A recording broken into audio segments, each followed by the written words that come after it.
Hello everyone, welcome back to our channel. কেমন আছো সবাই? আশা করি তোমরা সবাই খুবই ভালো আছো। আমিও তো অনেক ভালো আছি। আজকের ব্লগটা কয়েকদিন আগেকার, মানে আমার বিয়ের দিন সকালে বৃদ্ধির লুক। তো এটা ছিল আমার বৃদ্ধির লুক। তো কেমন লাগছে অবশ্যই আমাকে জানিও। এখন বাজে সকাল সকাল ঠিক নয়, ভোর। আর তার মধ্যেই তো আমি রেডি হয়ে গিয়েছি, কারণ এখনই শাঁখারিওয়ালা চলে আসবে আমাকে শাঁখা পরানোর জন্য। তো আমার বৃদ্ধির লুকে আমাকে কেমন লাগছে অবশ্যই তো আমাকে কমেন্ট করে জানিও। সকাল সকাল আমি রেডি হওয়ার পরে এখানে ওয়েট করছিলাম শাঁখারিওয়ালার জন্য, কারণ শাঁখা পরার পরেই সব অনুষ্ঠান শুরু হবে। শাঁখারিওয়ালা আসেনি বলে আমি তো এখানে ভিডিও শ্যুট করছিলাম। ভিডিও শ্যুট করতে করতে তো শাঁখারিওয়ালা চলে এসছে। এখানে এসে প্রথমেই তো আমাকে পলা দিয়েছিল, বলেছিল যে ওটা কত দূর হয়, মানে আমার হাতে কতটা পর্যন্ত যায় বা ঠিক হয়েছে কিনা সেটা দেখার জন্য দুটো পলা দিয়েছিল। তো সেটাই আমি চেক করছিলাম পরে। এরপরে তো আমাকে শাঁখা বাছতে দিয়েছিল যে কোন শাঁখাটা আমি পরবো। তো এখানে সবাই মিলে আমার শাঁখা বেছে দিচ্ছিল যে কোন শাঁখাটা ভালো হবে। যদিও শাঁখা সম্বন্ধে আমার কোনো আইডিয়া ছিল না, সেই জন্য আমি সবাইকে বলেছিলাম যে আমাকে একটা ভালো দেখে শাঁখা বেছে দেওয়ার জন্য। সেই জন্য একটার পর একটা সবাই মিলে শাঁখা দেখছিল। প্রায় অনেকক্ষণ বাছাবাছির পরে তো একটা শাঁখা পছন্দ হয়েছে, যেটা সবারই পছন্দ হয়েছে। সেটাই আমি সবাইকে দেখাচ্ছিলাম যে এই শাঁখাটা সবার পছন্দ হয়েছে কিনা।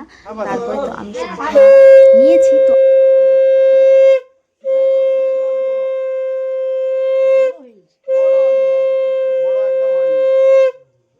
এটাই সুন্দর লাগবে এবং পরে ঠিক হয়ে যাবে।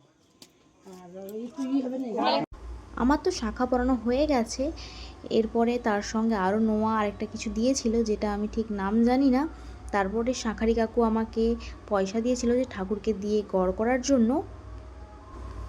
শাঁখা পরার পরে আমি তো এক এক করে প্রথমে মন্দিরে প্রণাম করেছিলাম এবং তারপরে সবাইকে প্রণাম করেছিলাম। এরপরেই তো ক্যামেরাম্যান চলে এসছে। আমরা তো এখন যাচ্ছিলাম ফটোশ্যুট করার জন্য। তো প্রথমেই আমাদের এখানে যে লোকেশানটা সেটা হচ্ছে ফিশারির ধার। তো জায়গাটা খুব সুন্দর, তো সেখানেই যাচ্ছিলাম ফটোশ্যুট করার জন্য। আমি একা যেহেতু যাইনি, আমার সঙ্গে আমার বোন গেছিলো, কারণ এখনও পর্যন্ত কেউ সেরকম রেডি হয়নি। এরপরে তো আমার ফটোশ্যুট শুরু হয়ে গেছে। প্রথমেই তো ফিশারির ধার থেকে হাঁটছিলাম। তো এই শ্যুটটাই হয়েছিল। একসঙ্গে পরপর অনেকগুলোই শ্যুট হয়েছিল। তো এখানে যেহেতু আমি ফিশারির ধারে শ্যুট করছিলাম, সেই জন্য অনেকে প্রায় দাঁড়িয়ে দাঁড়িয়ে দেখছিল।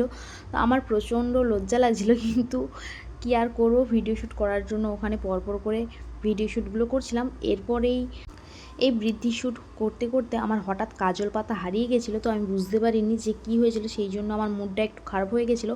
অনেকক্ষণ শ্যুট তো বন্ধ ছিল। তারপরে আমরা কাজল পাতা খুঁজে পেয়ে গেছিলাম, কারণ আমার শাড়ির মধ্যে আটকে গেছিলো। তো এরপরে যতগুলো শ্যুট ছিল কমপ্লিট করে এরপর তো চলে গেছিলাম বাড়ির দিকে, কারণ এরপরে গায়ে হলুদ হবে, টাইম অনেক হয়ে গেছে। বৃদ্ধির ফটোশ্যুটগুলো আমি অবশ্যই তোমাদের সঙ্গে শেয়ার করব। তো আমাকে এই বৃদ্ধির লুকে কেমন লাগছে অবশ্যই কমেন্ট করে জানিও। আর এরপরেই আসছে গায়ে হলুদের ভ্লগ, তো তোমরা অবশ্যই দেখো আর কমেন্ট করতে ভুলো না। তোমাদের সঙ্গে দেখা হচ্ছে অন্য কোনো অ্যানাদার ভ্লগে। Thanks for watching.